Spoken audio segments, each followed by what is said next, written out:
Welcome to Agriculture and Seasons.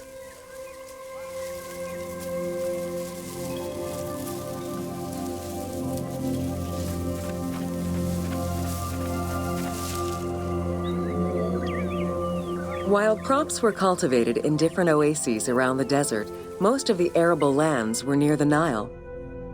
Two types of cereal grain were cultivated, barley and an ancient wheat known as emmer. These two key ingredients contributed in establishing bread and beer as the staple of the Egyptian diet and the basis of its economy.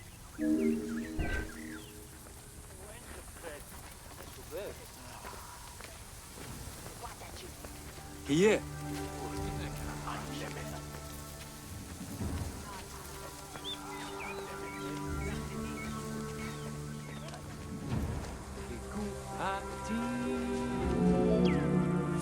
The Ptolemaic era created an agricultural revolution with the introduction of advanced agricultural techniques and new grain types such as rice, durum wheat, and pearl millet. The resulting agricultural mass production greatly increased the economy of ancient Egypt. It also prompted the development of storage and transportation, allowing long-distance trade with other regions.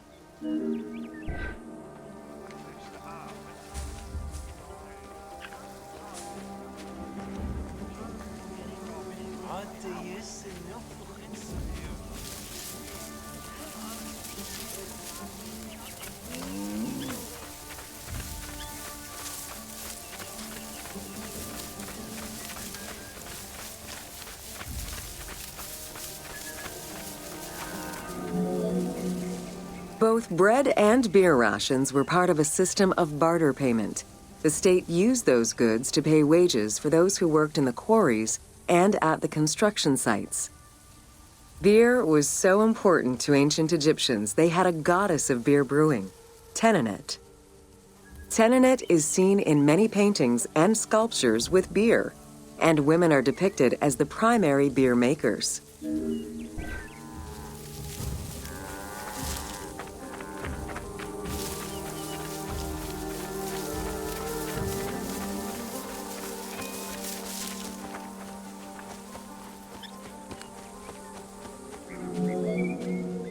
In order to increase agricultural production, fertile land was divided into plots and large agricultural villages were encouraged. The state and temples were the biggest landowners. Depending on the region, fertile land was managed by civil servants or rented to individuals. Ancient Egyptians relied on rudimentary tools for land cultivation. Soil was broken down with hoes, and wing plows were used to make furrows.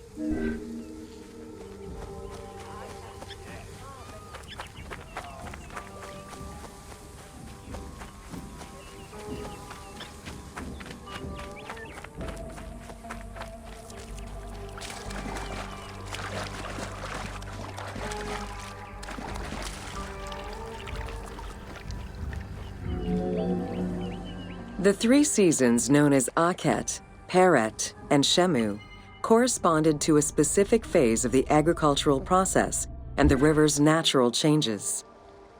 Akhet was the time of the flood, beginning with the appearance of the star Sirius in July.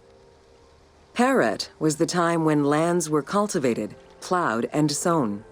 This fell between October and November. Shemu ran from May to September and was when harvesting and taxation began.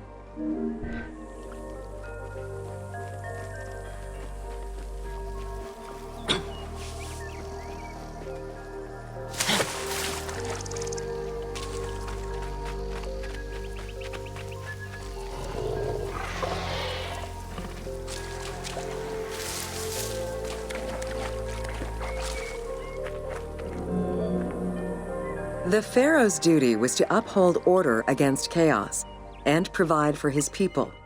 Priests and local governors also wanted to appear as protectors of the people. However, any variation in the Nile's seasons could cause water shortages. This had devastating consequences on wheat and barley crops. The pharaoh, administrators, and priests knew they needed to demonstrate their ability to prevent such a catastrophe from happening.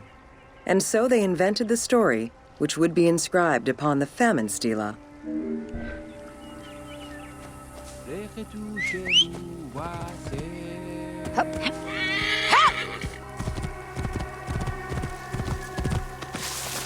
Whoa! Yeah!